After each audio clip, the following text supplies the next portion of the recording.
If you're like me, it's been a couple years since you've seen or heard this. Making this video really reignited my nostalgia for the series, but you've read the title of this video, so let's set the stage for a quick episode recap. How Long is Forever is the first episode of the second season of the original Teen Titans of 2003. The episode begins with an upbeat mechanical switch from night to day as an excited Starfire wakes with arms full of trinkets to celebrate with her newfound family. Entering the room full of joy, she is met with chaos. Cyborg and Beast Boy fight over a video game, as Robin angrily listens to a hip-hop stock track at ear-piercing levels to drown out the fighting, but only succeeds in ticking off Raven, who has made the mistake of wanting to read in the living room. I personally love moments like this because it genuinely makes them feel like a family, flaws and all. One of the bell necklaces gets destroyed and falls to the ground in slow motion, Wayne murder fashion. Starfire snaps. Before a resolution is found, an alarm blares and they all take off. The time-traveling thief, Warp, was in the middle of a heist. Valuable in the past, priceless in the future. But for the present, you'll keep your filthy hands off it. Warp gets the upper hand and steals a clock, but not before Starfire charges at him into a portal and struggles to get the time traveler to revert what he has done, but accidentally damages him instead. And this is where we are now. Starfire wakes up in a snow patch to find the Titan's tower decrepit. She comes face to face with an old friend.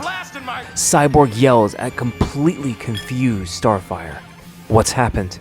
Looking upon his aged face, he tells her that she's been missing for 20 years. He reveals the sad revelation that her friends are no longer friends.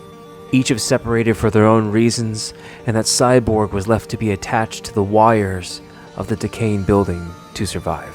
Seeing this now, I feel that the Cyborg situation could be a way of representing agoraphobia, but only it's more complicated and much more literal as a mechanical imprisonment here. The fact that he has such little power that even his limbs don't glow anymore. He tells her he knows where Beast Boy and Raven are, but to find Robin, she's on her own. Regretfully, she travels until she finds a circus cage surrounded by mutants, and behind the iron bars is a self-exploiting beast man? Now sporting the George Costanza, Beast Boy tried to be a solo hero, but he got beaten so badly, he now treats himself as a joke. Starfire, seeking to free her friend, starts to break. This cage isn't to keep me in, it's to keep those maniacs out. Just as with Cyborg, it seems Beast Boy had his own response to trauma, self-destruction, lack of self-care, and abandonment of self-worth. Eventually, Starfire finds Raven in a room of white, mumbling to herself and not believing that Starfire is actually there. Away. Starfire, trying to prove that she is real, is instantly blocked off by a violent piece of energy. Raven refuses to listen to her. Regarding Raven, there's a lot here. For starters, her cloak is white. Raven's cloak color is a representation of her separate emotions. White equates to balance, or the absence of emotion.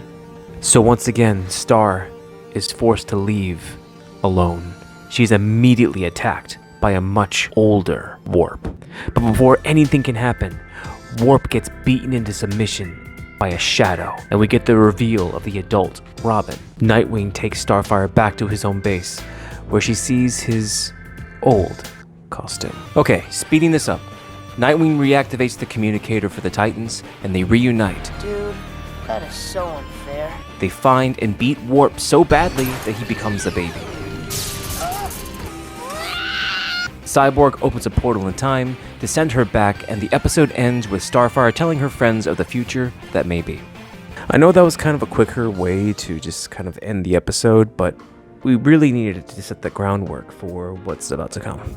So, alongside the 5 seasons of Teen Titans, there is actually a release of 55 Teen Titan comics that tie in with the series, some of them being a direct continuation of said episodes, such as with this one right here. Now, speaking of our title, what I'm talking about today is issue 31 of the Teen Titans Go comics, not the show. The comics are called Teen Titans Go, just so we clarify. Now we get to see its continuation here. When Robin leaves for a week-long trip with Bushido, unbeknownst to the rest of the Titans, he's replaced by a Robin from another timeline. This hyper-violent stock bro version of Robin was influenced and raised by none other than Warp. Well, the future Titans adopted him and tried to lead him down a better path. But in that test of nature versus nurture, adult Warp would still find himself tempted with his hubris of time and greed. But this time, he had a plan and a single target, Robin. Warp would travel all the way back to the Flying Grayson's Traveling Act and insert himself as Robin's mentor instead of Batman. And that is why Nightwing is fighting Raven. And he's on a mission to stop Warp's Robin once and for all. And he'll need the Teen Titans' help to do it. The fight is rough, but only Starfire knows Robin's true weakness. And that weakness is... well, if I know. Starfire gets real close, whispers in his ear, and boom, fades out of existence. And that's how Robin died. And then the real Robin finally comes back from his trip, none the wiser. So why this episode? Why now? Well, How Long is Forever aired originally in January 2004. When Starfire is flung 20 years into the future, that would make it, and I know it's hitting you, 2024. On a whim, while I was collecting and building an archive of some of my favorite pieces of creative media, I decided to finally dive into the comic continuation of one of my all-time favorite animations.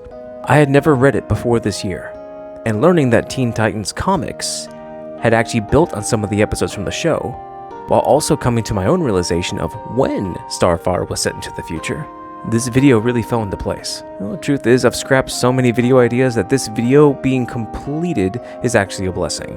It's been hard to pinpoint exactly what my personal taste in media is, but this one show, I've realized, actually hits every single one of my interests in a perfect amalgamation of what my palate craves. I love action. I love fast choreography. I grew up training in martial arts, consuming Montiom's brilliant animations, and wishing one day that I could be a flashy fighter too. Those dreams never came true, but my love still burns. I love coming-of-age stories. That young adult's turn of acceptance of responsibility and growing into who they were meant to be. I love animation, especially animation with an anime flair, because I also love anime. This style is something I've always leaned into, and it has affected the video games I played, such as Mega Man Legends, Final Fantasy, but my true, forever love? Fooly Cooly. A coming-of-age, insane mecha and fight anime with an indie rock-fueled explosion of adolescence. And then finally, I love Batman, specifically the DC animated Batman, and even more specifically, the Batman, the Rino Romano Batman. Every moment of my childhood had Batman, but it wasn't until 2004 animation that really defined what I loved most. From the creator of the Jackie Chan Adventures with its amazing fight choreography and unique art direction, I finally found my Batman. A friend of mine one day asked me, "Have you seen Teen Titans?" And I said, "What's that?" I didn't have cable, so soon enough, Kids WB started playing Teen Titans, and I instantly fell in love with the show. Fun fights? Check. Coming-of-age stories revolving around a group of friends? Check. Related to the Bat family? Check. And finally, remember my little speech about Fooly Cooly? It was directly inspired by Fooly Cooly, as it was literally used as a reference point for the vibes. Even the smallest fact, the Robin was said to be 15 in the show, while I was 15. I'm serious! Stop watching this show! I don't think they're listening. I cannot tell you how much it clicked for me. So much so, I'm making this little video about it now, so that should tell you how excited I am about this. Did you find this interesting? Well, I got more. Please comment below, let me know what you'd like to see next. See ya. Don't tell me I lost that thing again. Cyborg. Thanks, dude.